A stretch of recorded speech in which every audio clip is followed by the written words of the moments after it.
خود پریشان ہوں، دوسروں کو پریشان کریں، نہیں. حتیٰ فقط آپ کو، حتیٰ آپ آنکھیں بند کر دیں.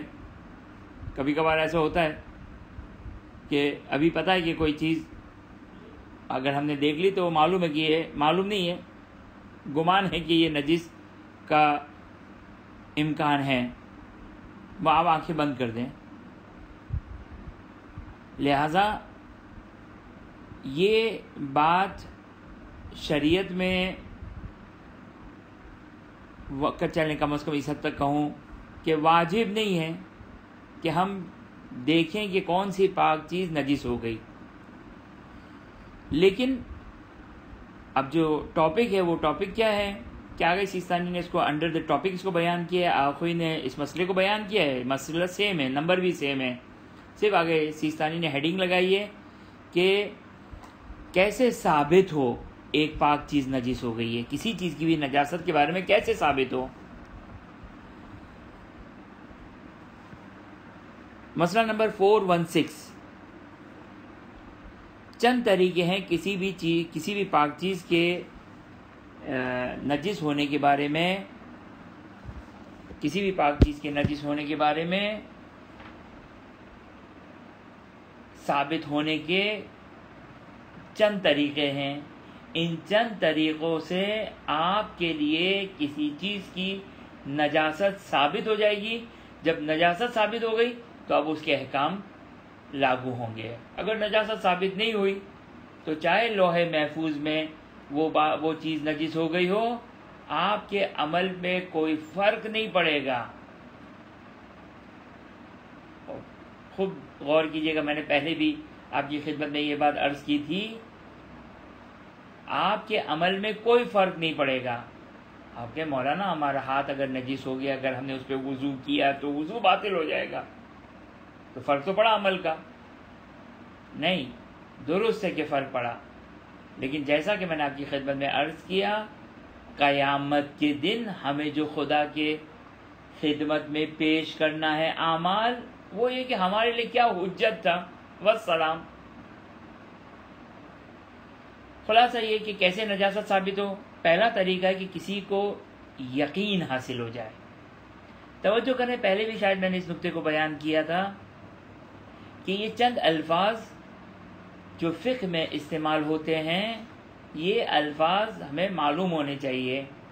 علم، عین لام میم علم، علم از اکول ٹو یقین. پہلا ہے علم، یقین. یقین کس کو کہتے ہیں؟ یقین اس کو کہتے ہیں کہ جہاں پر اگینسٹ میں 0% پاسبلٹی ہو، اس کو یقین کہتے ہیں. مثال کے طور پہ ہمارے ہاں، آپ کے یہاں شاید دن ہو، ہمارے یہاں رات ہو رہی ہے. اب یہ یقین ہے مجھے کہ رات ہو رہی ہے. کتنے % چانس ہے کہ شام ہو رہی ہے؟ 0%. تو یقین یا علم ہو جائے کہ ایک پاک چیز نجس ہو گئی، تو ایک پاک چیز کو ہم نجس سمجھیں گے، پھر تو کوئی آپشن نہیں ہے. اب تو سارے احکام اس کے اوپر لگیں گے. اس کو نماز کے لیے پاک بھی کرنا ہوگا، اس کا کھانا بھی جائز نہیں ہے. اگر یہ دوسری جگہ کسی پاک چیز کو ٹچ ہو جائے تو نجس کر دے گی اس کو، وغیرہ وغیرہ. تو پہلا طریقہ کیا ہے؟ انسان کو علم یقین ہو جائے. دوسرا طریقہ اطمینان. اطمینان، اب یہ فقہ کی دقتیں ہیں کہ علم اور اطمینان کے درمیان ڈفرنس کیا جاتا ہے. اطمینان کس کو کہتے ہیں؟ اب پرسنٹیج سے اس کو سمجھانا یہ فقط سمجھانے کے اعتبار سے ہے، ورنہ اور انسان پرسنٹیج نہیں دیکھتا ہے، بلکہ جہاں پر آپ کا دل سیٹسفائی ہو گیا. اب چاہے 95% کہے، 98% کہے، 92% کہے، پرسنٹیج صرف سمجھانے کے لیے ہے، ورنہ ایکچوئل اطمینان ہے کہ آپ کو اطمینان ہو گیا. کس چیز کا اطمینان ہو گیا؟ کہ یہ پاک چیز نجس ہو گئی. کہ اطمینان کے اگینسٹ میں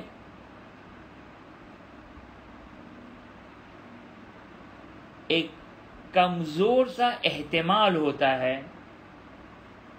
جیسے میں آپ کی خدمت میں تفصیل سے ہم نے اس موضوع پہ گفتگو کی تھی کہ اطمینان کے اگینسٹ میں احتمال غیر عقلائی ہوتا ہے. یہ اصطلاح سے واقف ہونا چاہیے آپ لوگوں کو، اس پر ہم ڈیٹیل سے گفتگو کر چکے ہیں.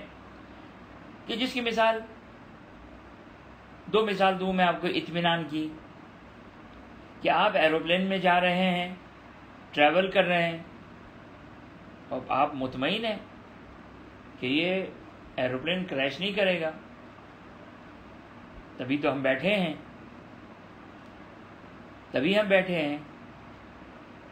تو یہ اطمینان ہے آپ کو. توجہ کیا آپ نے، یہ اطمینان ہے آپ کو. ہاں ہو سکتا ہے کریش، بالکل ہو سکتا ہے، لیکن انتہائی احتمال ضعیف ہے، کمزور ہے، ویلیویبل نہیں ہے یہ پاسبلٹی. اس کو کہتے ہیں احتمال غیر عقلائی، جس کو عقلاء پرواہ نہ کرتے ہوں. پس دوسرا طریقہ کیا ہے کہ آپ کو کسی نجاست کے بارے میں، کسی پاک چیز کے نجس ہونے کے بارے میں سیٹسفیکشن ہو جائے، یعنی اطمینان ہو جائے. اگرچہ 1-2% ہے، لیکن یہ بہانے بازی ہے، جس کو آپ کہتے ہیں بہانے بازی.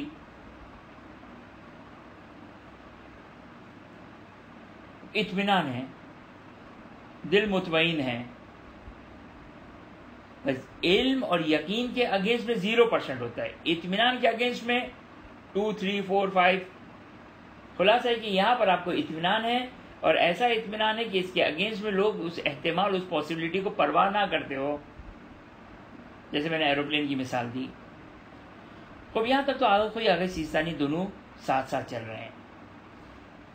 اب یہاں پہ آگے سیستانی کا ایک اختلاف ہے آگے خوئی سے، اور یہ پہلے بھی گفتگو آئی تھی، ظاہراً کور پانی کیسے ثابت ہوگا، شاید وہاں پر یہ بحث آئی تھی. وہی ساری کی ساری کاپی پیسٹ ہے یہاں پر. اگر یہ سیستانی ایک بات کہتے ہیں، توجہ کریں، اگر سیستانی ایک بات کہتے ہیں کیا؟ کہ یہ اطمینان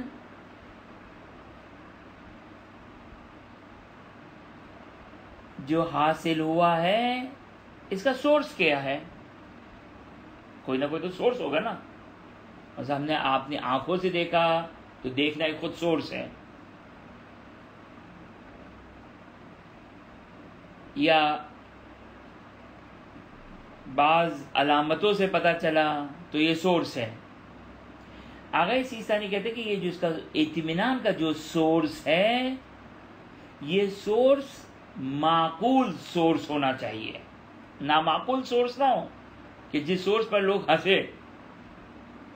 کہ آپ کہیں کہ بھائی فلاں چیز نجس ہو گئی، کیسے؟ بچے نے جو وہ پیمپر نہیں پہنا ہے، 2 گھنٹے گزر گئے. اچھا یہ شاید ممکن ہے عرفی ہو جائے، صحیح نا. میں کوئی اور مثال دوں. مثال کے طور پر بچے نے پیمپر پہنا ہوا ہے، پیمپر پہنا ہوئے بھی ابھی 2 گھنٹے ہوئے ہیں. اب آپ نے یہاں دیکھا کہ یہاں پہ پانی گرا ہوا ہے، کوئی پانی ہے. آپ نے کہا یہ اطمینان ہے کہ یہ پیشاب ہے. یہ اطمینان عقلائی اطمینان نہیں ہے. اطمینان عقلائی ہے، عقلاء اس اطمینان کو ویلڈ قرار دیتے ہیں؟ نہیں. ہاں ڈاؤٹ ہو سکتا ہے، شک ہو سکتا ہے، بعض اوقات گمان ہو سکتا ہے. تو خلاصہ کرائٹیریا یہ ہے کہ آپ کا سورس آف اطمینان جو ہے وہ عقلائی ہونا چاہیے، یعنی ویلڈ ہونا چاہیے، صاحبان عقل آپ کے اطمینان پر ہنسے نہ۔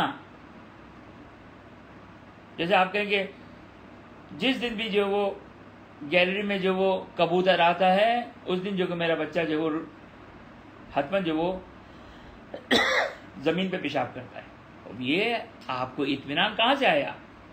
کبوتر کے بیٹھنے سے گیلری میں۔ اب یہ اطمینان، اب لوگ ہنسیں گے یہ کون سا اطمینان ہے؟ چلیں آپ کہیں کہ جو کو یہ پانی ہے گیلا ہے، اسے پیمپر نہیں پہنا ہے، مجھے اطمینان ہے کہ جو حتماً جو اس نے یورین پاس کیا ہوگا، اب یہ پھر بھی ایک معقول اطمینان ہے۔ لیکن یہ کون سا اطمینان ہے کہ کبوتر جب بھی یہاں بیٹھتا ہے تو اب یہ اس کو کہتے ہیں، آگے سیستانی کہتے ہیں یہ اطمینان غیر عقلائی ہے، معقول نہیں ہے۔ لیکن اگر کوئی اس قسم کی شرط نہیں لگاتا ہے اطمینان میں، اگر کوئی نہیں شرط، اگر کوئی کہتے ہیں کسی طریقے سے بھی اطمینان ہو گیا، ہاں اطمینان ویلڈ ہونا چاہیے، اطمینان ویلڈ ہونا چاہیے، یعنی اطمینان ویلڈ ہونا چاہیے، یعنی باقی اطمینان ہو، صحیح ہے نا؟ خوب، یہ پہلا طریقہ ہو گیا۔ پہلا طریقہ کیا ہو گیا؟ یقین یا اطمینان ہو جائے کسی بھی پاک چیز کے نجس ہونے کے بارے میں۔ دوسرا طریقہ کیا ہے؟ دوسرا طریقہ ہے کہ دو عادل مرد آ کر گواہی دے کہ یہ پاک چیز نجس ہو گئی۔ اچھا، آگے سیستانی نے ایک شرط لگائی ہے یہاں پر، لیکن آخوئی نے شرط نہیں لگائی۔ مجھے ڈاؤٹ ہے کہ اگر کوئی بھی اس شرط کو مانتے یا نہیں مانتے، تو یہ کوشچن مارک ہے کہ انشاءاللہ میں چیک کروں گا۔ منہاج میں یہ شرط نہیں لگائی ہے۔ بس دوسرا طریقہ کیا ہو گیا؟ دو عادل مرد۔ دو عادل مرد کس کو کہتے ہیں؟ عادل کی ڈیفینیشن پہلے گزری، جو واجبات کو انجام دیتے ہوں، گناہوں سے بچتے ہوں، کہ جس پر ہم نے ڈیٹیل سے گفتگو کی، ریپیٹ نہیں کرتے، ہم نے صرف ڈیفینیشن اس کو بیان کر دیا کہ جو واجبات کو انجام دیتے ہوں، گناہوں سے بچتے ہوں، وہ عادل ہے۔ دو عادل مرد آ کر گواہی دے کہ یہ جگہ نجس ہے۔ اگر کوئی نے تو اتنی سی بات کی، اور یہاں پر تو انہوں نے بات نہیں کہی تھی، پھر بھی احتیاطاً عروا میں دیکھوں گا۔ آگے سیسن نے کنڈیشن لگائی ہے۔ وہ کنڈیشن کیا لگائی ہے؟ وہ کنڈیشن یہ لگائی ہے کہ وہ دو عادل آ کر جو گواہی دے کہ یہ چیز نجس ہے، وہ نجاست کا سورس بتائے، نجاست کی وجہ بتائے۔ مثلا کیا کہ پیشاب سے نجس ہوا ہے، خون سے نجس ہوا ہے۔ لیکن اگر کوئی الگ الگ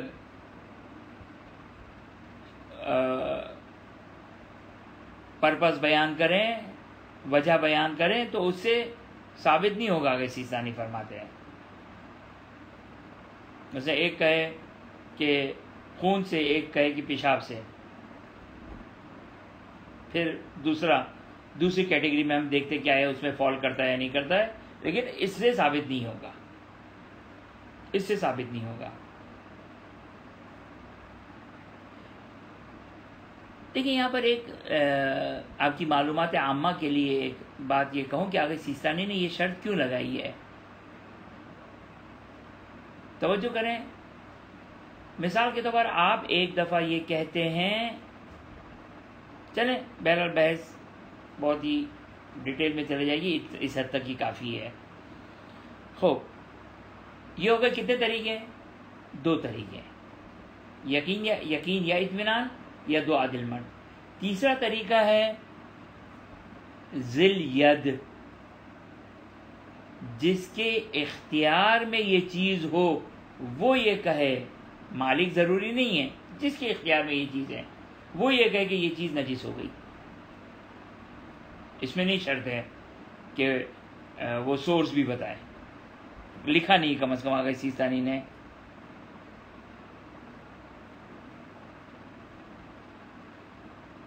شاید یہاں پر بھی ہونا چاہیے لیکن فی الحال نہیں لکھا انہوں نے.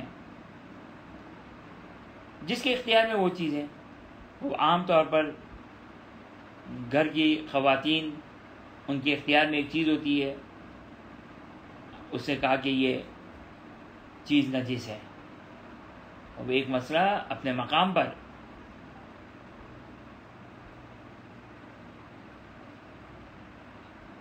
کہ خلاصہ کہ وہ چلیں وہ پھر اسی مقام پر انشاءاللہ ڈسکس کریں گے. جو ذل ید ہے، جو صاحب اختیار ہے، مثال کے طور پر آپ نے کسی کو کوئی چیز ادھار دی استعمال کرنے کے لیے، اس سے وہ چیز نجس ہو گئی، اس نے آپ کو کہا کہ یہ چیز نجس ہو گئی، اور آپ کہیں 2 عادل مرد لے کر آؤ. نہیں، یہاں 2 عادل مرد نہیں چلیں گے. آپ کا مجھے یقین نہیں ہے، یقین نہیں چلے گا. صاحب اختیار جس کے اختیار میں تھا اس نے یہ کہہ دیا کہ یہ نجس ہے، ابھی آپ کے لیے جو کوئی نجاست ثابت ہو جائے گی. صاحب اختیار کے کہنے سے نجاست ثابت ہو جاتی ہے. توجہ فرمائے آپ نے. خوب، یہ دوسرا طریقہ. یہ صاحب اختیار کیا مطلب یہ کہ صاحب اختیار کو بتا دیں جس کی کسٹڈی میں کوئی چیز ہو، جس کی کسٹڈی میں کوئی چیز ہو. صحیح نا. مثال کے طور پر آپ نے میکینک کو گاڑی دی، میکینک کو آپ نے گاڑی دی، وہ میکینک کے پاس گاڑی پڑی ہوئی ہے، گاڑی آپ کی ہے لیکن اس کے پاس ہے. جب آپ گاڑی لینے گئے تو کہا کہ بھائی اس کا جو ہے وہ اس کی سیٹ نجس ہو گئی. تو چونکہ اس کے اختیار میں ہے ایک چیز، اس نے خبر دی کہ اس کی سیٹ نجس ہو گئی، تو یہاں پر آپ کو یقین آئے یا نہ آئے وہ چیز نجس سمجھی جائے گی. یا مثال کے طور پر جو ہے وہ پورا گھر آپ کی ملکیت میں ہے. صحیح نا. اگرچہ آپ کسی اور، آپ نہیں، سارے مرد جس کی ملکیت میں ہوتے وہ ایک الگ بات ہے، لیکن گھر کی ساری چیزیں آپ کی ملکیت میں ہیں، لیکن اختیار کس کا ہے؟ اور عام طور پر زوجہ کا اختیار ہوتا ہے، بیوی کا اختیار ہوتا ہے، بیوی کے اختیار میں پورا گھر ہوتا ہے. اور وہ کہے کہ یہ چیز جو وہ نجس ہو گئی. آپ کہ میں تمہاری بات نہیں مانتا، تم بہت زیادہ نجاست طہارت. ہاں، وسواسی نہیں ہونی چاہیے وہ، ورنہ اس کا قول حجت نہیں ہے. وہ ایک مسئلہ جو میں اسکپ کر رہا تھا، وسواسی ہوگی تو اس کا قول حجت نہیں ہے. لیکن اگر وہ ایک نارمل مومنہ ہے اور وہ کہے کہ یہ چیز نجس ہو گئی، اور واقعی مجھے تمہاری بات پہ یقین یا اطمینان نہیں ہے، سوری یہاں پر جو ہے وہ بہرحال یہاں پر جو ہے وہ اس کا قول حجت رہے گا. صحیح نا. تو جس کے اختیار میں، جس کی کسٹڈی میں کوئی چیز ہو، جس کے اختیار میں وہ چیز ہو، وہ یہ کہے کہ یہ چیز نجس ہو گئی، نجاست ثابت ہو جائے گی. 3 طریقے ہو گئے. چوتھے طریقے میں اختلاف ہے آغا خوئی اور آغا سیستانی میں، اور یہ پہلے بھی اس پہ ہم نے ڈیٹیل سے گفتگو کی تھی. وہ کیا ہے؟ وہ یہ کہ ایک قابل بھروسہ شخص، ایک عادل بلکہ قابل بھروسہ. عادل اور قابل بھروسہ میں ڈفرنس ہے. عادل وہ جو واجبات کو انجام دیتا ہو، گناہوں سے بچتا ہو، اس کو عادل کہتے ہیں. قابل بھروسہ وہ کہ ممکن ہے واجبات نماز نہ پڑھتا ہوں لیکن معلوم ہے جھوٹ نہیں بولے گا، یہ اس کو کہتے ہیں قابل بھروسہ. قابل بھروسہ کی ڈیفینیشن یہ ہے کہ جو جھوٹ سے اجتناب کرتا ہو، جھوٹ سے اجتناب کرتا ہو.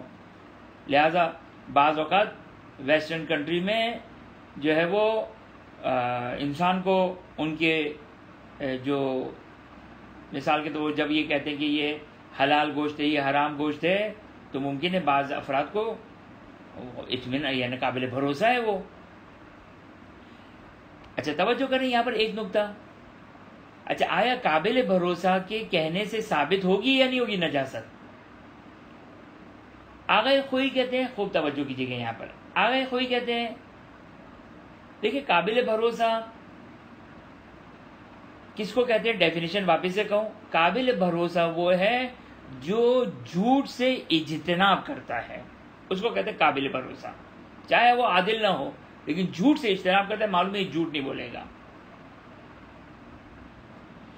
لیکن ممکن ہے کسی خبر میں ہے قابل بھروسہ لیکن آپ کو اس کی خبر پہ اطمینان نہیں ہو رہا ہے، اطمینان نہیں آ رہا ہے، تو ممکن اس کو اشتباہ ہو گیا ہوتا ہے، ایسا بہت زیادہ ہوتا ہے.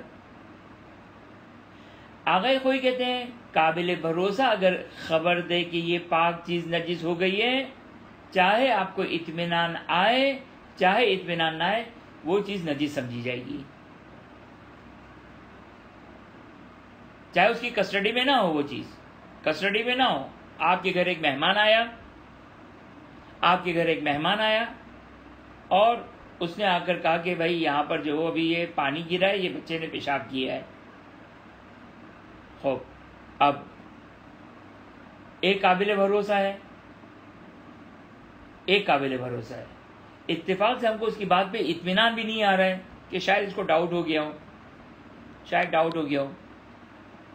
کیونکہ آپ نے اس کو مثال کے طور پر پانی کی فیڈر دی تھی اور وہ گرا کر آیا، آپ کو معلوم ہے، یا ڈاؤٹ ہو گیا، شاید ممکن ہے مہمان اس کو نجاست سمجھ رہا ہو.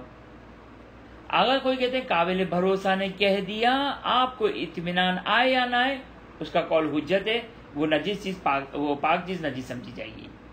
لیکن آگے سیستانی فرماتے کہ نہیں، اشکال ہے. اشکال کا مطلب کیا ہے؟ اشکال کا مطلب یہ کہ خوب احتیاط واجب بنا پر آپ اسے پرہیز کریں. اب یاد دلائیے گا کہ اس میں آگے زنجانی کو ہم دیکھ کر بتا دیں، کیونکہ ظاہراً آگے زنجانی ایک قابل بھروسہ شخص کے قول کو حجت نہیں مانتے ہیں اور یہ شرط بھی شاید نہیں لگاتے ہیں. لیکن آگے سیستانی نے احتیاط واجب لگائی ہے، اگرچہ درس خارج کے اعتبار سے اور ان کے جو ان کا نظریہ ہے اس کے اعتبار سے ان کے نزدیک بھی ثابت نہیں، لیکن انہوں نے احتیاط واجب لگائی ہے جب تک اس کے قول سے اطمینان حاصل نہ ہو جائے. خوب عام طور پر تو اطمینان حاصل ہو جاتا ہے. توجہ کریں، قابل بھروسہ کے کہنے سے عام طور پر انسان کو اطمینان ہو جاتا ہے، لیکن کبھی کبھار انسان کہتا ہے کہ نہیں، یہاں پر مجھے ایسا لگتا ہے کہ اس کو اشتباہ ہو گیا، اس کو غلط فہمی ہو گئی ہے، جہاں یہ خیال آ گیا، لہذا قابل بھروسہ شخص کا قول حجت نہیں رہے گا، یا آگے سیستانی کے لحاظ سے احتیاط واجب کی بنا پر اس میں اشکال ہے اور احتیاط کرنا پڑے گی. اب یہاں تک تو 416 مسئلہ کمپلیٹ ہو گیا. 4 یا 3.5 طریقے سے، 3.5 اس لیے ایک میں آگے سیستانی نے احتیاط واجب لگا دی، 4 طریقے سے یا 3.5 طریقے سے ایک پاک چیز کیسے نجس ثابت ہوگی، یہ اس 416 مسئلے میں ہمیں پتہ چل گیا کہ دنیا میں جتنی بھی نجس چیزیں ہیں،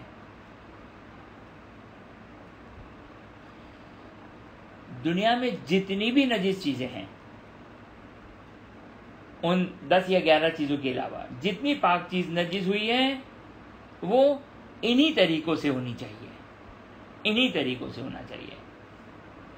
لہذا مسئلہ نمبر 417 کو دیکھیں. 417 کیا ہے؟ خوب توجہ کریں. لوگ یعنی جہاں پر شریعت کہتی ہے بابا احتیاط کرو، ہم وہاں احتیاط نہیں کرتے ہیں. جہاں پر شریعت کہتی ہے کہ آپ نظر انداز کرو، ہم وہیں پر احتیاط کی جا رہے ہوتے ہیں. مسئلہ نمبر 417 خاص طور پر ویسٹ میں رہنے والے مومنین، ان کے لیے، یا انڈیا میں چونکہ ویسٹ میں تو پھر بھی کرسچن ہے تو آگے سیستانی کے لحاظ سے پاک یا کوئی کی احتیاط واجب ہے، لیکن انڈیا میں تو بہرحال وہاں پر تو جو مذہب ہے وہ تو اس میں تو کوئی اگر سیستانی کی احتیاط واجب ہے، لیکن فی العالم کوئی اجازت نہیں دیتا ہے، لہٰذا وہاں پہ راستہ بلاک ہو جاتا ہے. لہٰذا انڈیا میں رہنے والے مومن و مومنات کے لیے اب دشوار ہے یہ. لیکن شریعت نے یہاں پر جو مسئلہ بیان کیا ہے، تو کیا ہے مسئلہ 417 کہ آپ کسی کافر سے کوئی چیز لیتے ہیں، آپ نے فار ایگزامپل آپ نے کافر سے گاڑی پرچیز کی، ایسا کافر جو نجس کافر ہے، یہودی اور عیسائی اور پاک ہے آگے سیستانی کے لحاظ سے آپ یہ احتیاط واجب ہے. آپ نے ایسے کافر سے چیز لی جو نجس ہے، آپ کو نہیں معلوم اس کے ہینڈلز، اس کا اسٹیئرنگ، اس کا گھیر، ڈیش باکس پاک ہے یا نجس. آپ نے کسی نان مسلم جو نجس ہے اس سے آپ نے گھر لیا، گھر، اس سے پہلے وہ رینٹ پر تھا، اب آپ اسی گھر میں رینٹ پر آئے. اکثر لوگ سوال کرتے ہیں اب آپ اس گھر کو کیا سمجھیں؟ ہم متقی و پرہیزگار ایسا بنتے ہیں کہ اس کی فضا کو بھی نجس مانتے ہیں، لیکن شریعت اتنی متقی و پرہیزگار نہیں ہے جتنا ہم بنتے ہیں. ہم اس کی فضا کو بھی نجس مانیں گے. اور وہ ایک کتے کے بارے میں روایات ہیں، باقی کے بارے میں ایسی کوئی روایت نہیں کہ اگر کہیں پر کوئی عین نجاست اگر کوئی چیز ہو تو وہاں کی فضا بھی جو کہ وہ متاثر ہو جائے گی، افیکٹو ہو جائے گی. لہٰذا اب ہم ایک ایسے گھر میں گئے کہ جو اس سے پہلے کوئی نجس کافر وہاں رہتا تھا، اب آپ کیا کریں؟ یا ہم ایک بیکری میں گئے، نان مسلم، ایسے نان مسلم کی جو نجس والا نان مسلم ہے، وہاں سے ہم نے بیکری آئٹم لی، روٹی لی، شہد لیا. اب انڈیا سے اچار آتا ہے اور بھی بہت لیکوڈ فارم میں چیزیں آتی ہے. چائنا سے مثال کے طور پر، یا چائنا میں جو کہ وہ بدھزم ہے یا ایتھیسٹ ہے، تو احتیاط واجب ہے آگے سیستانی کی، اور بہرحال آگے راستہ بند ہے تو لہٰذا نجاست کے کیٹیگری میں داخل ہو جائے گا.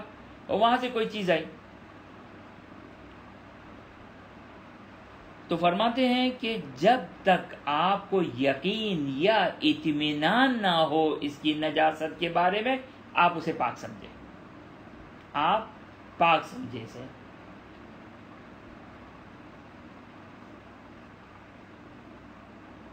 جب تک یقین یا اطمینان نہ ہو. کیا یقین یا اطمینان نہ ہو؟ کہ اس کا ہاتھ اس پاک چیز سے رطوبت کے ساتھ ٹچ ہوا ہوگا. یہ یقین یا اطمینان ہونا چاہیے، یعنی ہوا ہے، آپ کو یقین یا اطمینان ہونا چاہیے. لہذا چاکلیٹس ہے، اچار ہے، لیکوڈ فارم میں ہے، دودھ ہے، ڈیری آئٹمز ہے، جس میں حیوان کے ذبیحہ سے تعلق نہ ہو. ہاں یہ یاد رہے، وہ ایک الگ مسئلہ جس کو ہم ڈیٹیل سے پڑھ چکے ہیں. جہاں پر حیوان کے ذبیحہ سے متعلق نہ ہو، باقی جو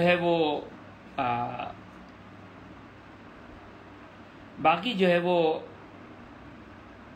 چیزیں جو ذبیحہ سے تعلق نہیں ہیں، اس میں جب تک یقین یا اطمینان نہ ہو اس چیز کو پاک سمجھیں اور بالکل حلال ہے اور کوئی مسئلہ نہیں ہے. اسی طرح آج کل سیکنڈ ہینڈ کلوتھنگ کا بزنس بہت زیادہ مومنین کر رہے ہیں. اب عام طور پر جو وہ نان مسلم نے اس کو استعمال کیا ہے. اولا تو ہمیں یہ بھی نہیں پتا کسی مسلم نے استعمال کیا یا نان مسلم نے استعمال کیا. اور بابا آپ اس کو لانڈری میں دے دیں، ڈرائی کلین میں دے دیں، اپنی وہ جراثیم کے اعتبار سے اور دوسرے بیماریوں کے اعتبار سے بچنے کے لیے، وہ ایک الگ پروسیس ہے، وہ ایک الگ بات ہے. ابھی ہم نجاست اور طہارت میں بات کر رہے ہیں، نجاست اور طہارت کے اعتبار سے. اور اب سیکنڈ ہینڈ کلوتھنگ اب اچھی چیز ہے، یہ ایک اچھی چیز ہے کہ اب ہمارے یہاں ایک اچھا کھاتا پیتا گھرانہ اور کھاتے پیتے گھرانے سے تعلق رکھنے والے بھی سیکنڈ ہینڈ کلوتھنگ میں جو وہ کوئی عیب نہیں شمار کرتا ہے، خوب اچھی بات ہے. لیکن پاک اور نجاست کے اعتبار سے خوب نہیں معلوم. اولا تو یہ نہیں معلوم کافر سے آیا یا نہیں آیا، یعنی اس کو کافر نے یوز کیا جو ہمارے پاس کپڑا آیا ہے. اور اگر یقین بھی ہو جائے تو خوب یہ یقین کیا ہے اس نے گیلے، آپ عام طور پر ہم کیا کہتے ہیں، کیا ہوگا نا، یہ کیا ہوگا نا سے نجاست ثابت نہیں ہوتی ہے. تو جو کیا ایسا تو ہوا ہوگا، اس سے نجاست ثابت نہیں ہوتی ہے.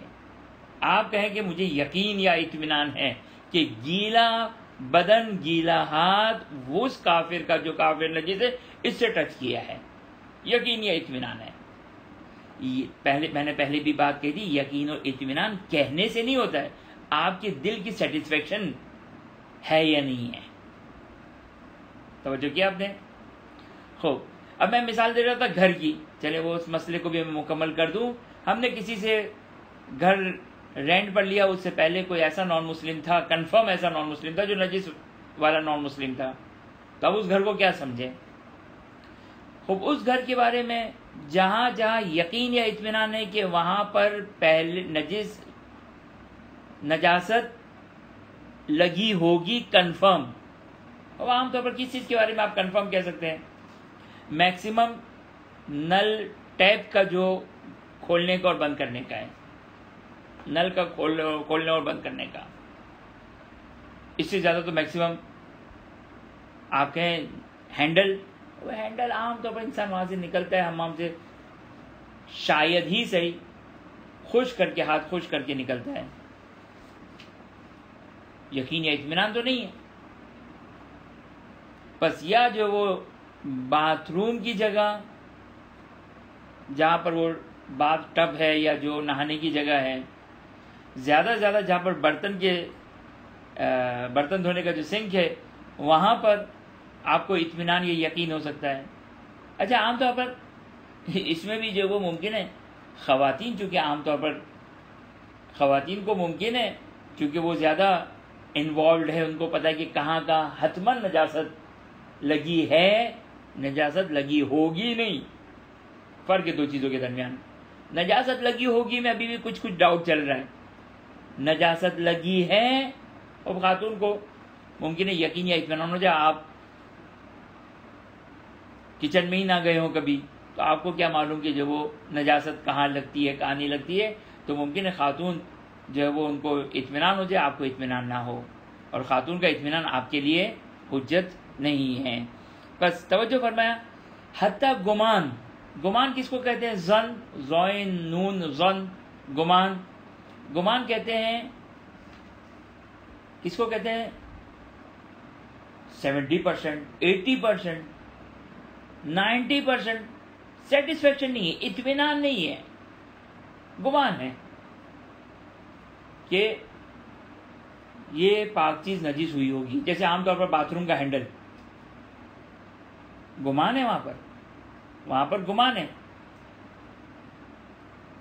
شاید 80% گمان ہو. صحیح نا؟ یا جب ہم ایئرپورٹس وغیرہ پہ جاتے ہیں تو وہاں پر ٹوائلٹس وغیرہ ہوتے ہیں. عام طور پر ہمارا تقدس یہ ہے کہ ہم اسے دھو لیتے ہیں. ایروپلین میں الحمدللہ یہ لوگ اتنے صاف ستھرے ہیں کہ پانی کو استعمال ہی نہیں کرتے ہیں، تو وہاں پر تو زیادہ امکان ہے کہ آیا یہ چیزیں نجس، ان کا ٹیشو کا استعمال الا ماشاء اللہ ہے، تو وہاں پر تو اور زیادہ بینیفٹ اٹھایا جا سکتا ہے. لہٰذا خلاصہ یہ ہو گیا کہ جب تک جنرل قانون یہ کہ جب تک آپ کو یقین یا اطمینان دو عادل مرد صاحب اختیار نہ کہہ دے، یا اگر کوئی اور اگر حصہ نہیں کہتے تھے واجب، ایک قابل بھروسہ جب تک نہ کہتے کہ یہ پاک چیز نجس ہے. یہ 4 طریقے ہیں فقط و فقط. اس کے علاوہ کیلکولیشن، اندازہ، شاید، یوں ایسا ہوا ہوگا، یوں ہوا ہوگا، اس سے نجاست کسی بھی پاک چیز کی ثابت نہیں ہوتی ہے. اب یہاں تک یہ بات 3rd چیپٹر مکمل ہو گیا. 2 مسئلے پڑھے، 416 اور 417. اس کے بعد 4تھا چیپٹر ہے. اب یہ چیپٹر اب یہاں سے ہم آہستہ آہستہ، ابھی تو تھوڑی سی دیر ہے، اس کے بعد کی ٹاپکس اب یہاں سے جو وہ تھوڑا تھوڑا ہم اب نماز میں داخل ہو رہے ہیں. اب تھوڑے سے ٹاپکس چینج ہو رہے ہیں کہ نمازی کا بدن اور نمازی کے لباس کی نجاست کے مسائل، یہ ٹاپک کا عنوان ہے. کیا ہے عنوان؟ ٹاپک کیا ہے؟ چیپٹر کا ٹاپک اور چیپٹر کا عنوان کیا ہے؟ کہ نمازی کا بدن اور لباس کی نجاست کے احکام، یہ اس کا ٹاپک ہے. اور چلیں ایک چھوٹا سا مسئلہ پڑھ لیتے ہیں. 418، مسئلہ نمبر 418. نماز کے صحیح ہونے کی شرط یہ ہے، کنڈیشن یہ ہے، چاہے واجب نماز ہو چاہے مستحب نماز ہو، حتیٰ یہ کہ جو نماز کے اب اس کے لیے مجھے تھوڑی سی وضاحت دینی پڑے گی کہ توجہ کریں کہ نماز کے دو ایسے چیزیں ہیں کہ اگر انسان اس کو بھول جائے تو نماز کے بعد اس کی قضا کرنی ہے. ایک ہے تشہد اور ایک ہے ایک سجدہ. بھول جائے کنفرم. مثال کے طور پر میں تیسری رکعت کے رکوع میں جب پہنچا مجھے یاد آ گیا کہ میں تشہد بھول گیا ہوں، تو اب نماز کے بعد اس تشہد کی قضا کرنی ہوگی.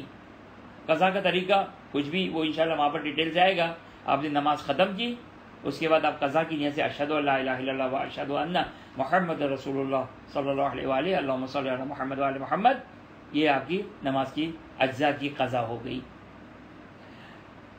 تو توجہ کریں، نمازی کا بدن اور اس کا لباس، واجب نماز، مستحب نماز، حتیٰ نماز کے جو اجزاء کی قضا کی جاتی ہے جیسے سجدہ اور تشہد، اس کے لیے بھی نمازی کا بدن اور لباس پاک ہونا چاہیے. اور فقط بدن نہیں بلکہ بدن سے ریلیٹڈ چیزیں. وہ بدن سے ریلیٹڈ چیزیں کیا ہے؟ بال ٹیکنیکلی بدن میں نہیں آتا ہے. ناخون، یہ ساری چیزیں پاک ہونی چاہیے. اسی طرح اس کا لباس بھی پاک ہونا چاہیے. خوب اس کو یہیں تک ہی رہنے دیتے ہیں. کہتے ہیں کہ فرق نہیں پڑتا چاہے وہ ساتر ہو چاہے ساتر نہ ہو. تو اس کو تھوڑا تفصیل سے بیان کرنا پڑے گا، تو انشاءاللہ اس کو اگلی گفتگو میں انشاءاللہ یہاں سے بیان کریں گے. یعنی 418 کا آدھا مسئلہ ہم نے پڑھ لیا.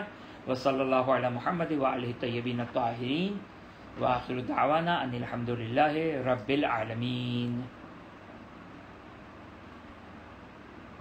خوب خدا کی بارگاہ میں دعا گو ہیں، ظاہراً کوئی سوال نہیں ہے. خدا کی بارگاہ میں دعا گو ہیں کہ خداوند بحق محمد وآل محمد ہمیں علوم محمد وآل محمد علیہ السلام حاصل کرنے کی توفیق عطا فرما، اس کو سمجھنے کی توفیق عطا فرما، اس پر عمل کرنے کی توفیق عطا فرما. خداوند حاضر مجلس مومن مومنات منتظمین کی تمام جائز حاجات کو پورا فرما. خداوند حاضر مجلس مومن مومنات کے محرومین، منتظمین کے محرومین، کل محروم مومن مومنات کی مغفرت فرما. جوار معصومین میں جگہ عطا فرما. اپنی آخری حجت امام عصر و زمان سلام اللہ علیہ کے ظہور میں تعجیل فرما. ہمیں ان کے اعوان و انصار میں قرار فرما. ربنا تقبل منا انک انت السمیع العلیم.